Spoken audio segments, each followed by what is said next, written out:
What do I mean by retiring early? Retiring early to us means we're not waiting to turn 62 or 65 before we retire.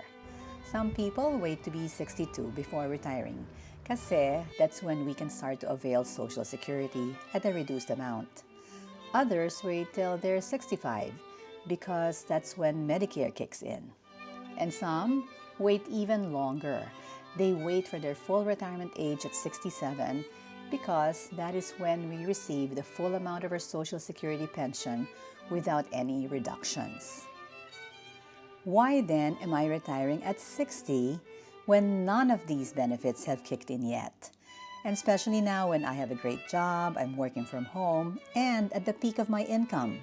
Why would I give up all that so soon? Minsan tinatanong ko rin sarili ko kung sigurado ba ako sa ginagawa ko eh.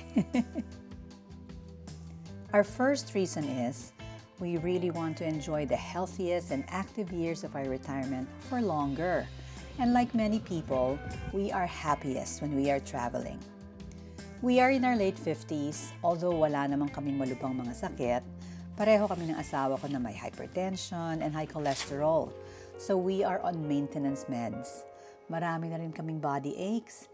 And dami pa naming gustong puntahan ng mga lugar that require a lot of walking. Like, we want to go to Santiago de Compostela in Spain to walk the Camino de Santiago. That's a pilgrimage that typically requires 35 days of walking. We also want to go to Croatia to see the set where the Game of Thrones was filmed. Yung ganon. These are lofty dreams that require some level of good health. So habang hindi pa namin kailangan ng walker or any assistive device or disabled access, we want to bag work and do these travels. Tapos yung mga kaibigan namin who we want to hang out with, hopefully we are all still in good shape to enjoy each other's company, to get together, or to travel together. According to the World Health Organization, as of 2021, the healthy life expectancy of people in the States is 63.9 years. That means people's health starts to decline by the time they're almost 64 years old. Sa Pilipinas, mas mababa pa. Ang healthy life expectancy sa atin is only 58.8 years old. Since I live in the States, ibig sabihin I only have about 3 years before my health starts to deteriorate by the time I retire at 60. Huwag naman sana. That's why we are doing what we can to stay healthy. We try to eat less and move more and follow basic principles of healthy living like sleeping early and eliminating stress. And speaking of stress, most of us have stressful jobs. I've listened to a lot of retirees say that they didn't realize how much stress they were under until they left their jobs. Most of the nurses like me go on night shifts that affect the circadian rhythm. Some people's work entails dealing with customers that are hard to please. Most people my age are in leadership positions where the weight of performance measures fall directly on their shoulders. And all these stress ultimately have an effect on our health. Tignan niyo si Doc Willie Ong. If you've seen some of my videos, alam niyo naman, subscriber niya ako.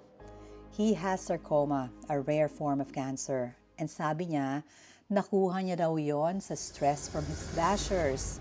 I'm praying for your healing, Doc Willie. So this is the second reason why we want to retire early, to eliminate stress. Yes, I've said earlier that I have a wonderful job. And while this is true, I think I'm like the frog in boiling water. They say that if a frog is suddenly put into boiling water, it will jump out to save itself. But if it's warm water that's slowly heated, it won't notice the danger and will eventually be cooked to death. This is a myth lang, no? So, parang ganun ako sa trabaho ko. Habang dagdag sila ng dagdag ng trabaho, hindi ko na napapansin yung workload kasi incremental yung stress. The truth of the matter is, wala namang trabahong walang stress. Nasanay na lang ako sa stress that comes with my job, considering that I had a more stressful work in the past.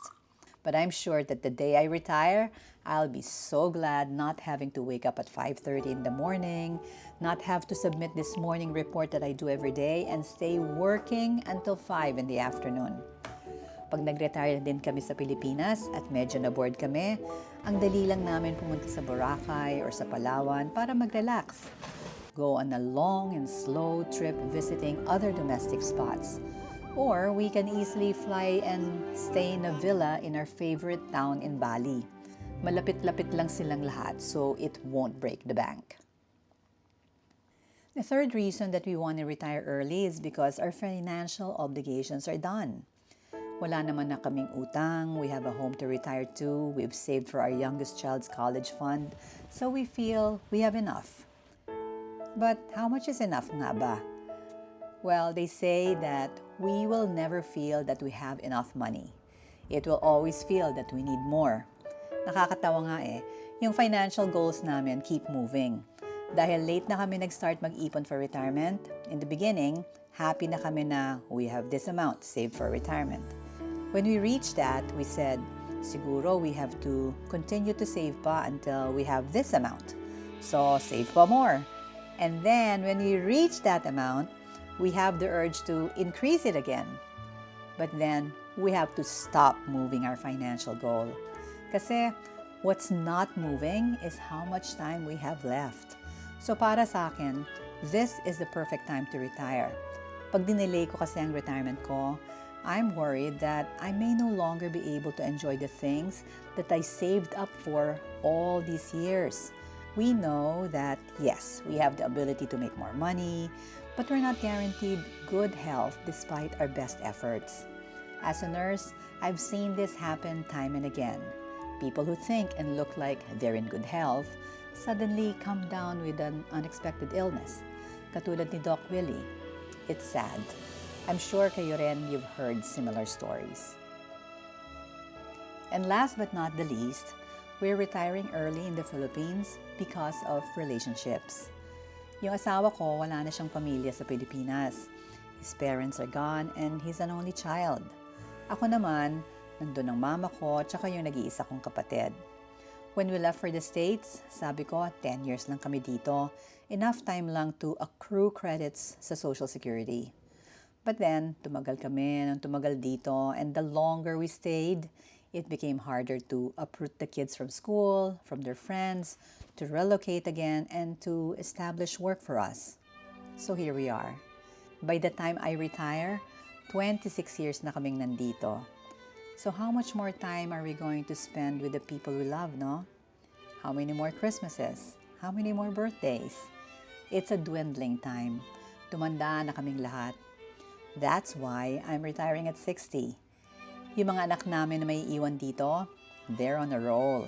They're enjoying their life, traveling, doing the things they love. They no longer need us at this time. Pero ang mama ko, ang kapatid ko, I feel we need each other.